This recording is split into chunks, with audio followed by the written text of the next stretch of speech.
Listening, fill in the blanks. Let's start.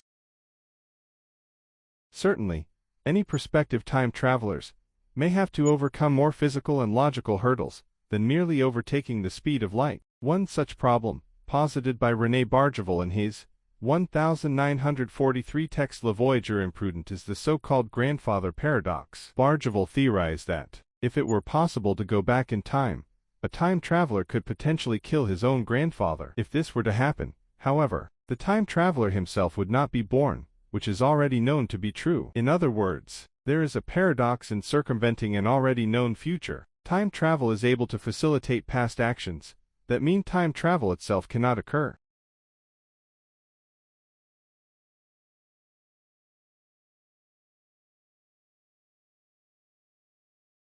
So, will humans one day step across the same boundary that the neutrinos have? World-renowned astrophysicist Stephen Hawking believes that once spaceships can exceed the speed of light, humans could feasibly travel millions of years into the future in order to repopulate Earth in the event of a forthcoming apocalypse. This is because, as the spaceships accelerate into the future, time would slow down around them. Hawking concedes that bygone eras are off-limits. This would violate the fundamental rule that cause comes before effect. Hawking is therefore reserved yet optimistic. Time travel was once considered scientific heresy, and I used to avoid talking about it for fear of being labeled a crank. These days I'm not so cautious.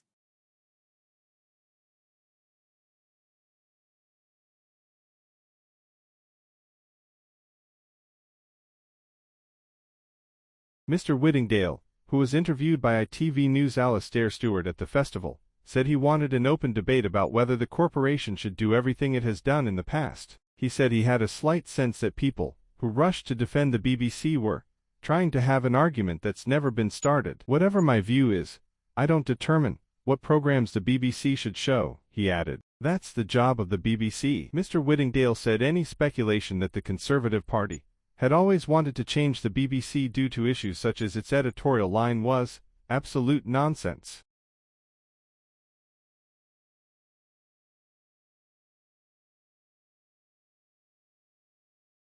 A barmaid stands alone behind her bar, fitted out in a black bodice that has a frilly white neckline, and with a spray of flowers sitting across her décolletage. She rests her hands on the bar and gazes out forlornly at a point just below the viewer, not quite making eye contact. Also on the bar are some bottles of liquor and a bowl of oranges. But much of the activity in the room takes place in the reflection of a mirror behind the barmaid. Through this mirror we see an auditorium, bustling with blurred figures and faces, men in top hats, a woman examining the scene below her through binoculars, another in long gloves, even the feet of a trapeze artist, demonstrating acrobatic feats above his adoring crowd. In the foreground of the reflection a man with a thick mustache is talking with the barmaid.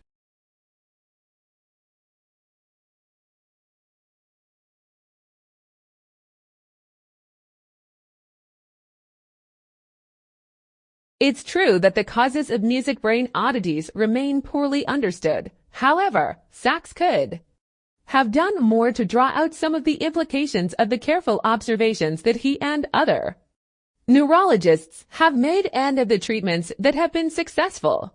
For example, he might have noted that the many specific dissociations among components of music comprehension, such as loss of the ability to perceive harmony, but not melody, indicate that there is no music center in the brain. Because many people who read the book are likely to believe in the brain localization of all mental functions, this was a missed educational opportunity.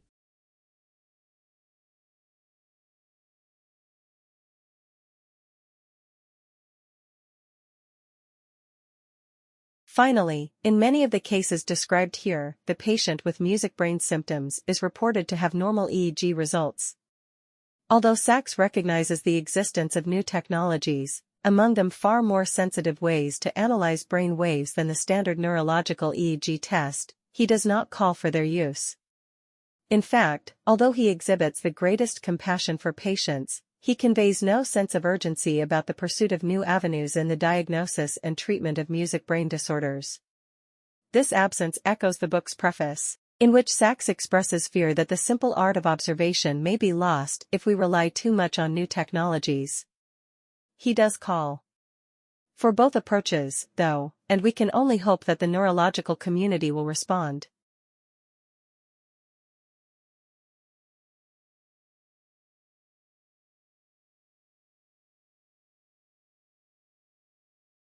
The challenge for educators and policymakers is to shape the evolution of national identity in such a way that the rights of all citizens, including school children, are respected, and the cultural, linguistic, and economic resources of the nation are maximized. To waste the resources of the nation by discouraging children from developing their mother tongues is quite simply unintelligent from the point of view of national self-interest.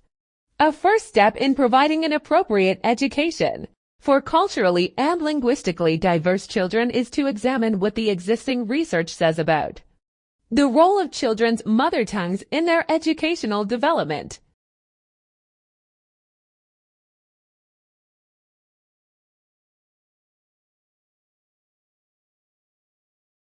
It is easy to understand how this happens.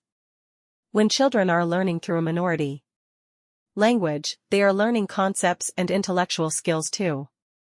Pupils who know how to tell the time in their mother tongue understand the concept of telling time. In order to tell timey in the majority language, they do not need to relearn the concept. Similarly, at more advanced stages, the transfer across languages and other skills such as knowing how to distinguish the main idea from the supporting details of a written passage or story, and distinguishing fact from opinion. Studies of secondary school pupils are providing interesting findings in this area, and it would be worthy extending this research.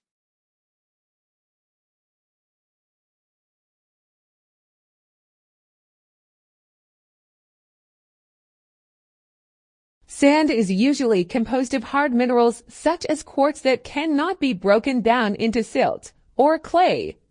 Yellow, brown, and reddish shades of sand indicate their presence of iron compounds. Red sand is composed of quartz coated by a layer of iron oxide. White sands are nearly pure gypsum. Sand with a high percentage of silicate can be used in glass making. Sandstone is created by sand mixed with lime, chalk, or some other material that acts as a binding agent that is deposited in layers at the bottom of a sea or other area and pressed together into rock by the great pressure of sediments that are deposited on top of it over thousands or millions of years.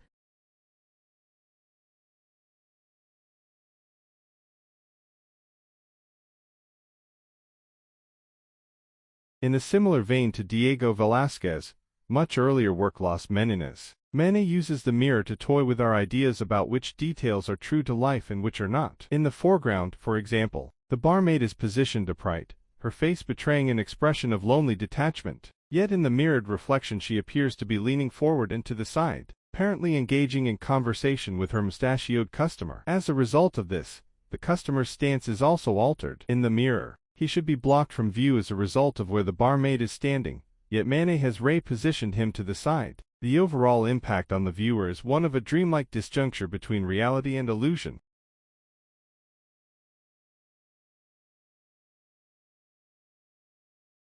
Like, share, subscribe the channel, and press the bell icon for further updates.